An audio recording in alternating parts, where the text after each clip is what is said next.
Mi primer acercamiento con Aníbal fue indirecto. Yo pertenecía a un grupo de artistas jóvenes que ni siquiera éramos artistas porque éramos muy jóvenes y no habíamos hecho mucha obra, y Aníbal ya era un referente.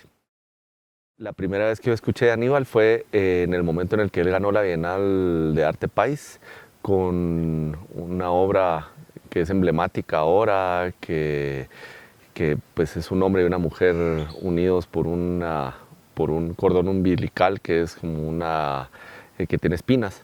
En ese entonces yo estaba muy de cerca a Danny Schaefer, que Danny Schaefer fue un referente también en el arte guatemalteco, y Danny Schaefer estaba indignado porque Aníbal había ganado la Bienal de Arte País, porque Aníbal, según Danny, era un mal dibujante.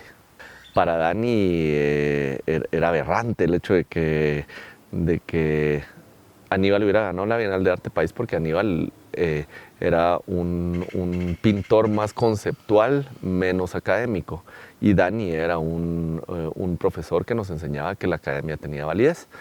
Entonces, yo recuerdo de haber ido a una conferencia de arte que hubo en la cual habían varios panelistas y Aníbal estaba en el público, pero fue en la Bienal que Aníbal ganó.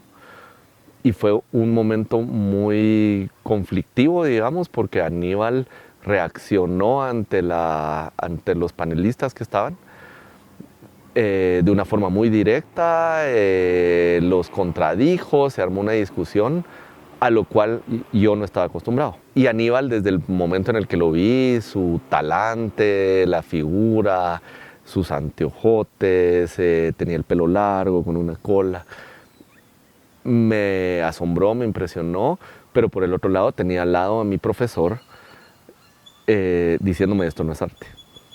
Y ese conflicto entre lo que hace Aníbal es arte o no es arte, la academia, la no academia, en un momento en el que yo estaba empezando a osar a hacer arte, fue importante porque esa discusión entre qué es lo válido, la academia, el dibujo, lo conceptual, lo no conceptual, los premios, los no premios, etcétera, pues fue el momento en el que yo me acerqué a Aníbal. Yo creo que Aníbal, como muchos artistas, como los verdaderos artistas, sabían aprovechar los premios, pero no eran el propósito de su trabajo. Recuerdo muy bien, porque yo ya era amigo de Aníbal cuando ganó el premio de la Bienal de Venecia, que él estaba más fascinado por haber conocido a Harald Seaman, por ejemplo, que por haberse ganado el premio. Obviamente, pues fue un gran orgullo haberse ganado el premio que ganó en la Bienal. Hay una anécdota que era lo que Aníbal me contaba a mí como que fue su premio. Aníbal entra al Arsenal de Venecia cargando su obra y ve a Virginia Pérez Ratón y a Harald Seaman ahí parados, y él se sintió como no puedo creer que esté Harald Seaman ahí, y Aníbal cargando su obra, y viene Harald Seaman y se le acerca y le quita la obra de los brazos y le dice: tú eres el artista, tú no tienes por qué estar cargando tu obra, nosotros estamos aquí para hacer que tu obra esté bien exhibida. ¿Qué quieres que haga con esto? ¿Dónde quieres que lo ponga?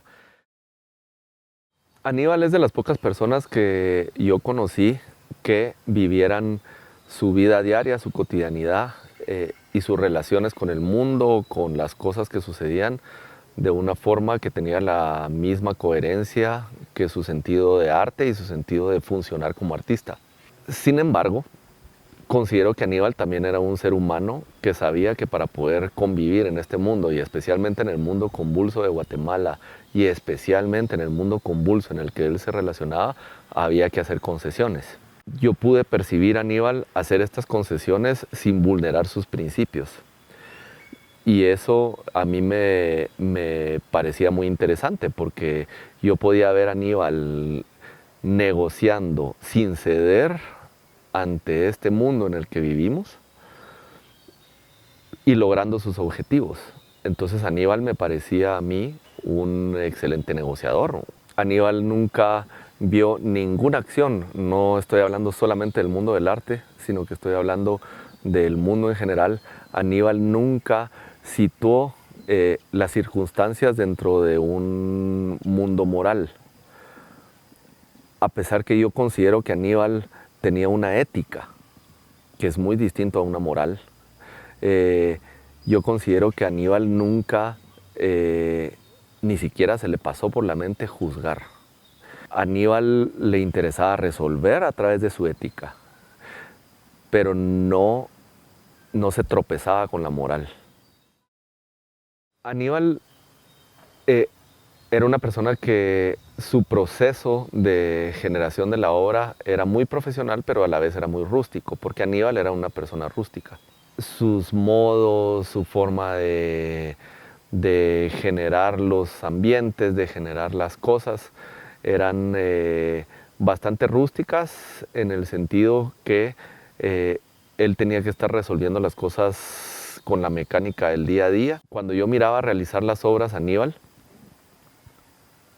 él tenía una función y un propósito final, pero él era muy calle, él buscaba la forma de realizar las cosas desde la perspectiva de los recursos que habían a la mano.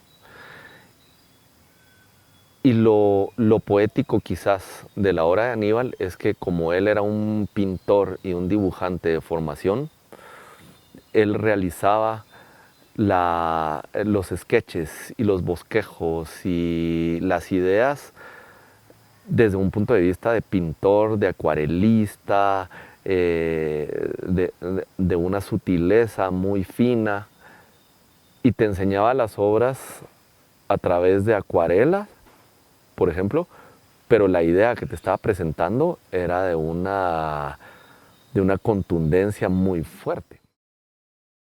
Él constantemente estaba haciendo obra. Recuerdo una vez que Aníbal me llamó y me dijo, ¿tenés un fax? En ese entonces había un fax.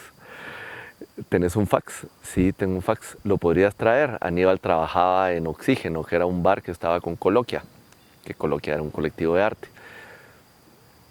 Y Aníbal había conseguido otro fax y lo puso en su casa.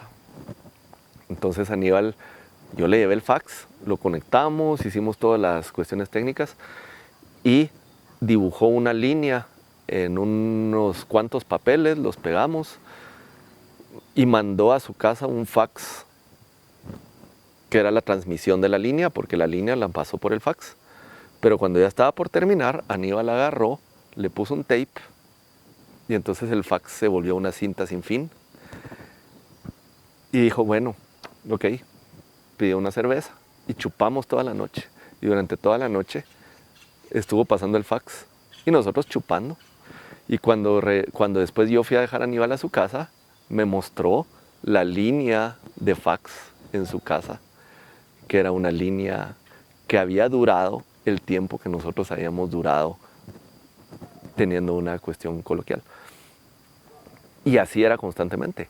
Hacía obras en la cotidianidad que muchas no están registradas y que sucedieron. Dentro de las obras que Aníbal no realizó, existe una obra de la cual hay bosquejos y hay sketches en las cuales Aníbal quería hacer un recorrido de su casa, que él vivía en la avenida Montúfar de Guatemala, y iba a un punto fijo que era su trabajo, su rutina de todos los días, y él quería ir todos los días caminando al trabajo con una camisa que tenía un punto en la espalda. Era un punto en movimiento, pero Aníbal me hablaba más de esa obra como que era un dibujo por la ciudad, una interpretación de los recorridos de la ciudad a través de generar este tejido de un movimiento de él como persona que estaba viviendo esta ciudad, utilizando esta ciudad para su propósito de 30 maneras distintas.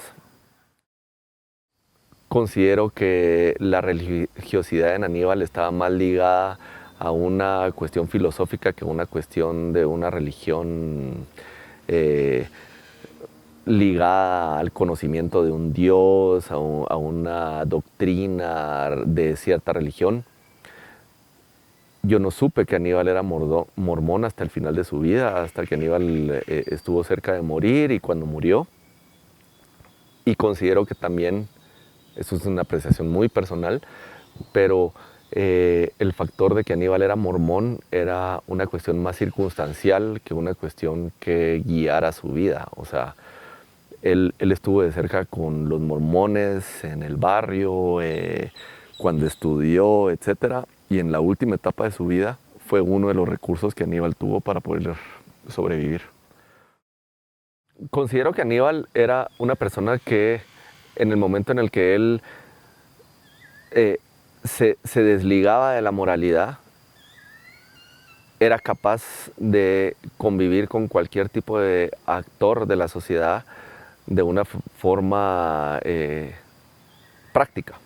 Por ejemplo, Aníbal me invitaba a su casa y estábamos tomando cervezas y me decía, él es asaltante.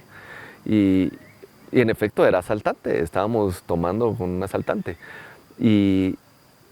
Pero nos la estábamos pasando muy bien y en el momento en el que Aníbal cotidianizaba al criminal, lo volvería tan humano como vos. Entonces yo no sé si estaba bajándole la dosis moral al asaltante o lo estaba subiendo a uno al nivel del asaltante. Y ese ejercicio en el cual volvía homogéneo a toda persona que estaba a su alrededor era muy interesante. Recuerdo, por ejemplo, una vez estar como a las 3 de la mañana con una novia que yo tenía y Aníbal, y nos dijo, vamos a tomarnos una cerveza a este bar que abre en altas horas de la noche. Y cuando llegamos al bar era un bar de transvestis. Y Aníbal empezó a llamar a ciertos transvestis que él conocía y entonces amanecimos ciertos transvestis que yo no conocía con mi novia, que era una persona de mucho afecto personal, yo, Aníbal, una chava que vivía con Aníbal en ese entonces. Y después de que Aníbal nos convocó a todos y estuvimos tomando cervezas y haciendo otras cosas, etc., llega un momento en el cual todos éramos homogéneos. Y bueno, y luego nos despedimos y seguimos con nuestra vida todos. Pero ese momento en el que Aníbal convocaba a todos los puntos de la sociedad extremos, ¿verdad? Porque estaba el criminal, el outsider, el transvesti, el chavo fresa, la novia, etc. Y todos estábamos conviviendo en un mismo punto, tomando de la misma cerveza, compartiendo vaso, etc. Las conversaciones eran tan banales, eran tan relacionadas con el ambiente, etcétera, que yo podía notar una cierta satisfacción de Aníbal, porque lo que estaba sucediendo era precisamente lo que a él le gustaba hacer en el arte. Te lo voy a ejemplificar con esta obra que a mí me fascina de Aníbal, que se llama Hugo. Aníbal lo invitan a Luca a hacer la obra y agarra un cochito y el cochito, el puerco, el cerdito, lo estuvo chineando como que si fuera su mascota y todo el mundo lo miraba y él les contaba que se llamaba Hugo y el día de la exposición lo que había era un banquete con Hugo. Y yo pienso que respondiendo a tu pregunta, esa era la forma como Aníbal miraba todo esto, ¿no? O sea, él agarraba todos estos elementos, se aprovechaba de ellos y al final te lo devolvía de una forma irrisoria.